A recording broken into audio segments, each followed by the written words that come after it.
अस्सलाम वालेकुम। अब जो हम स्टार्ट करें वो क्या है, एक्यूट और क्रोनिक रिनाइटिस, यानी हम इसको कैसे स्टार्ट करें रिनाइटिस को on the basis of duration. ठीक है, पहले हमने किया था कि वो एलर्जिक है या नॉन एलर्जिक है बेसिकली। ठीक है, अब जो हम स्टार्ट करें वो ड्यूरेशन पे। अच्छा, ड्यूरेशन में हमारे पास एक्यूट में क्या है कि ये किस वजह से हो सकता है, या तो वायरल कॉजेज हैं या बैक्टीरियल या फिर इरिटेंट्स। वायरल कॉजेज में हमारे पास क्या है, कॉमन कोल्ड। कॉमन कोल्ड को हम और क्या बोलते हैं, कोराइजा। ठीक है।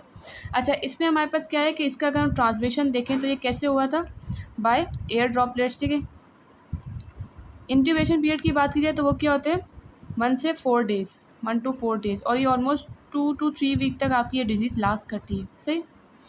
अच्छा जी, इसमें हमारे पास क्या है कि अब हम जो इन सभी क्लिनिकल फीचर वगैरह जो है साथ साथ पढ़ेंगे और ट्रीटमेंट भी ना। तो इसकी अगर क्लिनिकल फीचर्स की बात की जाए तो वो हमारे पास कैसे आती हैं, BRS।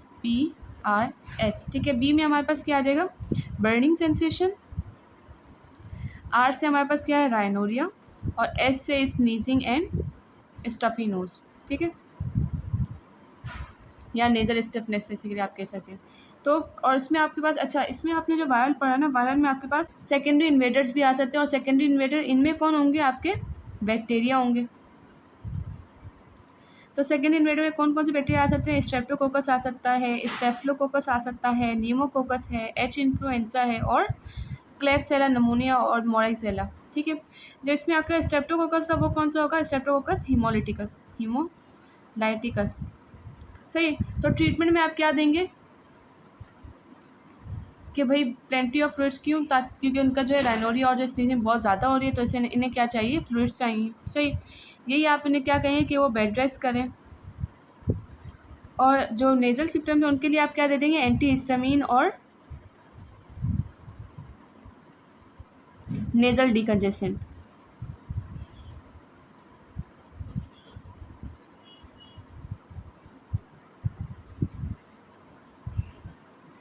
अच्छा जी, इसकी कुछ कॉम्प्लिकेशन है। कॉम्प्लिकेशन में क्या क्या करवा सकता है, राइनाइटिस से किस में कन्वर्ट हो सकता है, साइनोसाइटिस में साइनस इन्वॉल्व हो सकते हैं। ठीक है, फेरिंग्स की तरफ जा सकते हैं तो फेरिंजाइटिस होगा, टॉन्सिल्स इन्वॉल्व होंगे तो टॉन्सिलाइटिस, ब्रोंकाइटिस भी हो सकता है इसके अंदर। मतलब बेसिकली डाउनवर्ड जाता जाएगा। ठीक है, फिर ये निमोनिया कब आ सकता है, जब ये लंग में पहुंचेगा, और एयर की तरफ ही ओटाइटिस मीडिया हो सकता है। ठीक है। अच्छा, फिर हमारे पास क्या आता है, इन्फ्लुएंजा।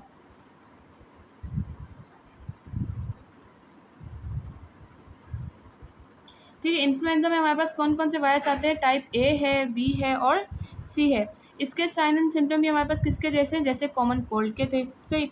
इसकी कॉम्प्लिकेशन में किस वजह से आ सकती है, यही कि अगर बैक्टीरियल इन्वेजन हो गया तो इसके भी जो सिम्टम्स है वो कितने देर तक लास्ट कर सकते हैं, 2 to 3। ठीक है, फिर हमारे पास आते हैं, हमने बात की थी एक्जेंथिमास से, है ना। एक्जेंथिमास में बेसिकली आपके पास क्या आता है, मीजल, रुबेला और चिकन पॉक्स। इनके साथ भी रेनाइटिस हो सकता है आपका। सो इनमें कितने डेज लेते हैं, 2 to 3 डेज। फिर हमारे पास आता है कोविड 19, सबको पता है। इसमें भी हमारे पास ट्रांसमिशन कोविड में भी क्या है, वही ड्रॉपलेट के जरिए ट्रांसमिशन होगी इसमें भी। और इसका इंक्यूबेशन पीरियड कितना है, 2 to 14 डेज। सही। अच्छा, फिर हमारे पास ये है कि जो इसकी जो हमारे पास फर्स्ट वेव आई थी, बेसिकली इसने इन्वॉल्व किया था लंग को। ठीक है, जिसकी वजह से लोगों को क्या हुई थी, परसिस्टेंट कपिंग हुई थी, डिस्निया था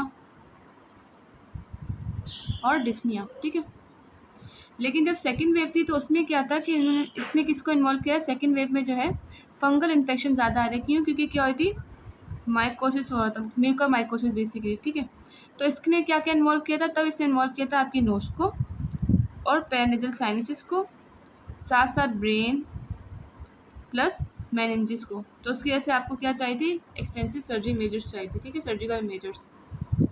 अच्छा जी, इसके साइन और सिम्टम्स की बात की जाए तो इसमें हमारे पास क्या आता है, वैसे ही जैसे उनके हैं कि फीवर है, कोराइजा है, रनी नोज वगैरह है। ठीक है, जैसे उनके आ रहे हैं।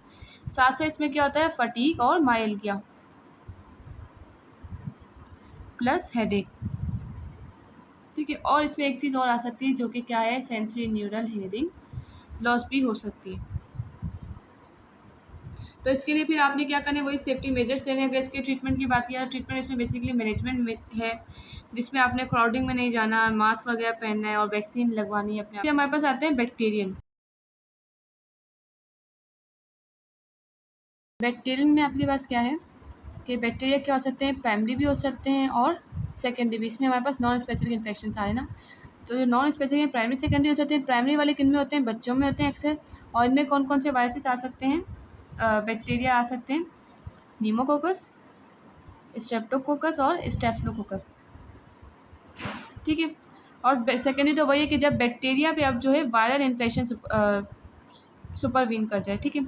तो इनके इसमें हमारे पास साइन क्या होंगे कि आपको क्या नज़र आएगी, ग्रे वाइट टेनेशियस मेम्ब्रेन, ठीक है, इन नोज। और जब आप इसको हटाएंगे, रिमूव करेंगे, तो क्या कर जाएगी, वो डिलीट कर जाएगी, सही। अच्छा, तो ये तो नॉन स्पेसिफिक थे। अब स्पेसिफिक में हमारे पास क्या है, डिप्थीरिया है। डिप्थीरिया भी क्या हो सकता है, प्राइमरी हो सकता है या फिर secondary. Secondary to what, secondary to faucial diphtheria. Faucial diphtheria क्या होता है, जो आपके पोस्टीरियर पार्ट को इन्वॉल्व करे, जैसे आपकी माउथ है, आपका जो प्रॉक्सिमल फेरिंग्स का पार्ट है, उस सबको, ठीक है। इसमें इसमें भी आपके पास एक मेम्ब्रेन आ जाएगी जो आपके किसको कवर कर रही होगी, इंफीरियर ट्रेबिनेट को, नोज के फ्लोर को। और सेम यही है कि इसमें भी क्या कर जाएगी, जब आप रिमूव करेंगे तो ये क्या कर जाएगी, ब्लीड कर जाएगी।